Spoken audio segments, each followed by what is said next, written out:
Hello and welcome to Dialogue. I'm Yang Rui. A mermaid is a legendary aquatic creature with the head and upper body of a female human and tail of a fish, which appears in the folklore of many cultures worldwide.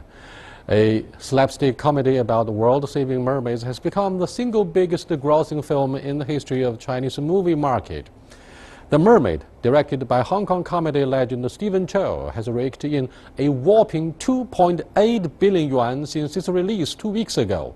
To look at the commercial success of this film, as well as the rise of the Chinese film industry and movie market, we are joined in the studio by Han Hua, media and communication consultant, and Jung Chang, intercultural filmmaker and critic. But before we get started, let's look at this. The movie industry in China continues to boom. The recent comedy, The Mermaid, has grossed more than 2.8 billion yuan.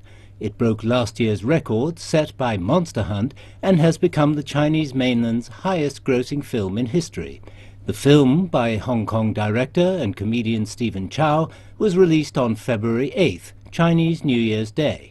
The Mermaid is a fairy tale story. First of all, we assume that mermaids really exist in the world, and the treatment of this species reflects what it's done to the earth. Record box office sales in the beginning of the Year of the Monkey suggest another explosive year for the Chinese film market, the world's second largest. Chinese cinemas took 3 billion yuan, or $461 million in ticket sales during the 6 days of the Lunar New Year holiday. Box office from February 8th to 13th was already up 67% on the same period last year. Then Valentine's Day added another 580 million. Total movie ticket sales last year reached about 44 billion yuan, a near 50% jump from the year before. In total, in the first 54 days of 2016, Chinese cinemas have taken 10 billion yuan in ticket sales. Welcome to the studio discussion here, Zheng and Han Hua. Thanks. What do you make of the record high box office sales of Mermaid? I mean, this caught me totally unprepared. I did go there, but I was never prepared to have such a big harvest for Stephen Chow. I am so excited tonight to join you to talk about one of the most successful films of the year. You mean you're a big fan of Stephen? No, actually I didn't really like his slapstick kind of style, but this time he's providing us with something really critically important for our century. Did you cry? I actually did. You know, from laughter to tears. No wonder. Mm-hmm. He delivered a message that's so important for 21st century. That is, one drop of water that has to be clean, one breath of air has to be fresh. Without those important elements of being a human, then money means nothing. So this is a critically important, socially responsible film that's environmentally very sounding. It's so much needed for a century, for a country that's probably the world's biggest polluter. So it calls for a clean conscience from audience of all kinds. Would you be surprised, Han Hua, if I say I did fall asleep in the first half an hour of the movie in the cinema? I'm honest with you guys about what happened to me in the first 30 minutes of the movie. I'm sorry for the boring part. Okay. I kind of feel relieved for you to say so. I'm kind of in between. Sorry, I would not agree with you regarding the feedback of this film. Mm-hmm. I feel obliged to do so because I want to see the key formula of its success. First, I want to congratulate Stephen Chow's another big hit in Chinese movie history, but I only saw the repeated slapstick jokes from this movie. It's like a package of from his previous movies. Plus, he chose the safest theme of the movie in China, the environment protection. But it can certainly be delivered better, much better than this film in another format, in other manners. Third, I think because of the scheduling and marketing, I think it's caused the final success of this movie. And the most recent news shows that it also has a big opening in the United States. So we should congratulate on this regard, because a Chinese movie can reach such a good result in the US market. But still, personally, I think it's good, because there is a joke online saying that everyone from the post-80s to post-90s, we owed Stephen Chow a movie ticket, because most of his previous movies were seen or watched online, without free of charge. So maybe it's time, to go to the movie to salute him, but not for this movie, but for his previous movies. Exactly, that's perhaps one of the points behind the next question from me, John. I did a simple survey before I actually came to the studio to do the interview with you guys, and those who were polled were what you call the post-80s or 90s, and they are actually big fans of Stephen Chow. Therefore, they say that by going to cinema to watch Mermaid, it's actually a matter of why Stephen Chow owes them a ticket. So, but I really feel perhaps most of you perhaps fail to recognize the artistic achievement he has with this film. Slapstick comedy is probably not everyone's taste, because it's a humor based on exaggerated Charlie physical. Chaplin is exactly that style, slapstick humor. I mean, the beginning, but he impressed the whole world. I understand, but the beginning of the film maybe fall on to the very normal kind of film, but it is transcendent, this film. It employ this inventive storytelling based on a fairy tale that's pay tribute to Anderson's mermaid story, but he transcends the story by providing a new character, setting the story into a modern China that is quite filled with pollution and also with corruption or with bureaucracy. And his storytelling is really using a very humorous approach to deliver a very serious message. I think the success of this story, it can really bring you to think about the important thing in our life. But that's this cannot be successful. interpreted as the artistic achievement. The production is not that good. I would say it's poor. Now, an Many of the explanation- scenes Exactly. were It's a introduced small from his previous budget. movies. It's a small budget. Yeah. I think it's a small budget production, especially the big ship. You can feel it's really, again, constructed underworld is a very limited budget kind of thing. Yeah. But it's a miracle. I like the timing of this film, because the world really need a film that gives us a sense of personal responsibility for the environment. Well, you put your finger on the correct point, saying timing is so important, but you missed the point that perhaps Han Hua and I agree to. For example, it's exactly during the holiday period of the Right. Chinese Lunar I'm New Year talking about the that timing. attracted Success of most the of the marketing moviegoers. strategy. He The is mar- very Yeah. lucky. He's very lucky. I really agree with that. But the timing I'm talking about, it is within the 21st century. You have all these box office earning film, even in Chinese film market, but not one single film that's morally sounding. I mean, you have all these laws in Thailand, whatever. It's all entertainment based. Here we have a film with clarity and force to deliver a message that's so much needed for a modern society. That's, filmmaker need to be so responsible, and I find him very. I find it a bit difficult to accept the Hollywood interest in the production of Kung Fu Panda because of their use of typical Chinese symbols in our traditional culture.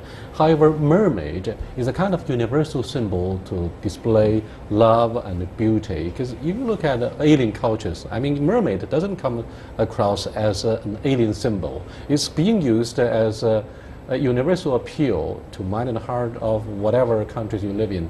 Therefore, do you think this is exactly why Mermaid has got off to a very good start in the American movie market? I love the icon of mermaid. It's a perfect combination of human and nature. Mermaid here, particularly the visual vitality of this film, the poster, the mermaid, the big tail, comes into the shape of a lotus, which transcends into a Buddhist message that you need to be clean.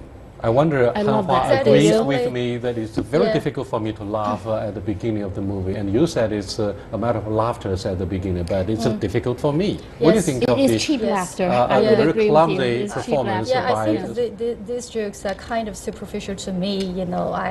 Very superficial. Yeah, very Yeah, that's superficial. his style And at you know very what? beginning, yeah. Actually, this movie is classified as R, restricted level, in the United States market. So it is really challenging, to hear without a rating system. But from this point of view, we can tell that. Following the success of the Kung Fu Panda 3's opening, so it's like the China cultural impact is getting bigger and bigger in the U.S. movie market. So I would only say the timing is very important, but not the movie itself. I love the movie. The timing is also good. He's lucky and he deserves it. So it's a mixture of both. Now, we've discussed why Mermaid has a universal appeal since it's become a popular subject of art and literature, such as in Hans Christian Andersen's well-known fairy tale, The Little Mermaids, and the Disney film of the same name. Other than this, what do you think of other symbols that you may find more entertaining and attractive for not only Chinese moviegoers, but for their American and European counterparts in the near future? You mentioned the keyword corruption.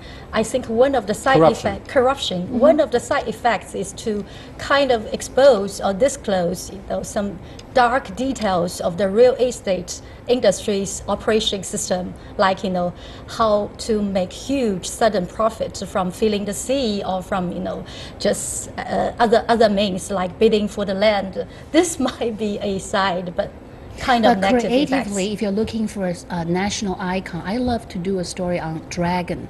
I think Zhang Yimou is doing the Great Wall right now. We will wait to see what his interpretation of the Great Wall, which is the symbol of a dragon, or it is in the shape of dragon. I think the dragon could, give us some inspiration, Now, especially the Western. Many other Chinese would disagree because the image of a dragon could draw a lot of criticism because of the controversial implications. Look at the ferocious-looking image of a dragon. That's why it's good for drama. That's why we as creative entity need to seek for an icon that implies conflict. That's perfect, China is portrayed as a threat geopolitically for some of our neighboring countries, particularly for the United States, in terms of maritime disputes here. So dragon might have been abused by those who want to demonize China. What do you think of this? I think these are only symbols that can intrigue in the first place, but cannot go in deep if the quality of the movie itself, the storytelling, is not that good. So I think using Kung Fu Panda or mermaid or dragon, you can certainly with this title, with the names, you can certainly arise certain attention or interest from the moviegoers. But at the end of the day, it is the movie's quality who decide how far the movie can go. Joan, other than the message of environmental protection, which is of course a universal concern at this moment, if you look at our house. He presents another character, this pure teenager in shape of a mermaid, who come above the surface to search for a human soul, perhaps. But this mermaid was so much torn, damaged in many ways physically. That's why this mermaid on the ground or on the water is seeking for rescue, seeking for salvation. In terms of this mermaid's personal journey, the mermaid is saving the human, so he, as a character, Zheng Tao's character, is being saved. He has his redemption by marrying this mermaid. But on his journey, we have this octopus That character. is indeed I a love that. soul-searching subject matter about yet another important point that may have triggered a huge success, helped Stephen Chow achieve a huge box office sales. You are watching Dialogue with Joan Chang and Han Hua. We are discussing why during the 6-day holiday period of the Chinese Lunar New Year, we saw a surge in box office sales, particularly record-breaking box office sales of Mermaid. That is indeed a big surprise. We'll be back in a few minutes. Please stay with us.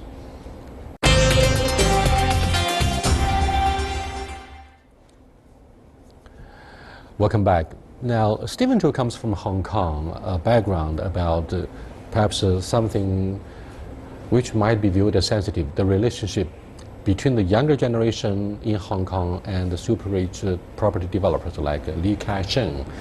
I mean, since the handover in 1997, many are wondering aloud why young university graduates could hardly earn more than 10,000 Hong Kong dollars since they are graduating, and their living space is so appallingly small, and therefore the strained relationship between the property developer and those who want to protect the environment may have alluded to something that we see happening and unfolded in Hong Kong.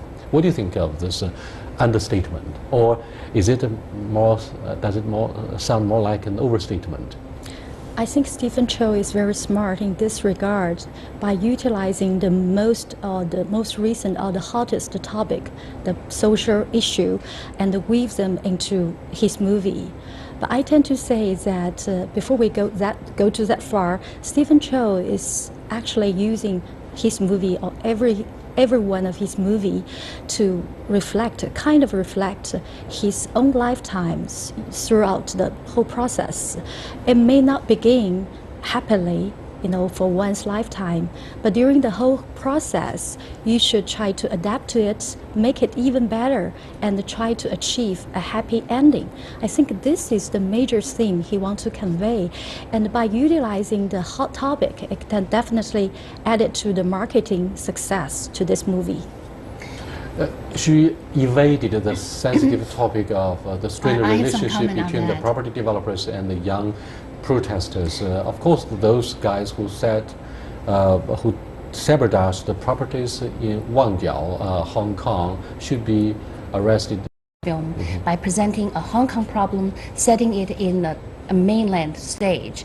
So through this particular social background or economic background, he is seeking a resolution or seeking for a remedy for the people to understand what is a human relationship between a property, between the space of your own living room, perhaps also go beyond it, your relationship with nature.